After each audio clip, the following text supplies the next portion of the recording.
5 August Sheikh হাসিনাকে নিয়ে দিল্লি থেকে যে বার্তা আসে। 2024 সালের 5 আগস্ট সকালের দিল্লি জানত না বিকেল গড়িয়ে যেতেই শেখ হাসিনা হঠাৎ ভারতের বুকে এসে পড়বেন আশ্রয়ের মিনতি নিয়ে।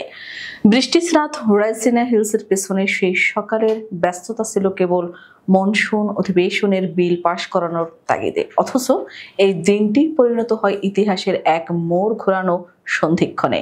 পররাষ্ট্রমন্ত্রী এস জয়শঙ্কর, জাতীয় নিরাপত্তা উপদেষ্টা অজিত ডোভাল এবং স্বরাষ্ট্রমন্ত্রী অমিত শাহ এই ত্রয়ী সকাল থেকে চোখ রাখছিলেন বাংলাদেশের রাজনৈতিক পরিস্থিতির দিকে। মার্চ টু ঢাকার ঢেউ রীতিমতো ঢাকার রাজপথকে আন্দোলনে উত্তাল করে তুলেছিল। যদিও গোয়েন্দা রিপোর্টে শেখ হাসিনার টিকে থাকার সম্ভাবনা দেখানো হয়েছিল।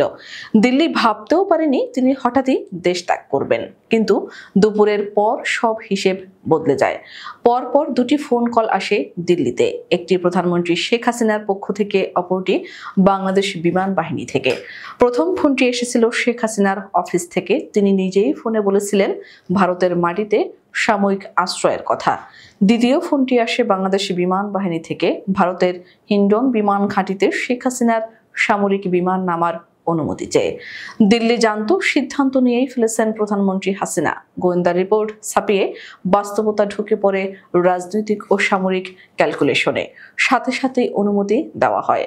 ভারতে অবতরণের পর শেখ হাসিনার চূড়ান্ত গন্তব্য নিয়ে তৈরি হয় নানা গুঞ্জন। যদিও পররাষ্ট্র মন্ত্রণালয়ের মুখপাত্র রণধীর জয়সওয়াল জানান, ভারতের আশ্রয় ছিল শুধুই সাময়িক এবং নিরাপত্তার উদ্দেশ্যে। তবুও বিকেল থেকে শুরু হয় নানা জল্পনা। ব্রিটেন, নরওয়ে, সুইডেন বা এমনকি বেলারুশ হতে পারে তার গন্তব্য।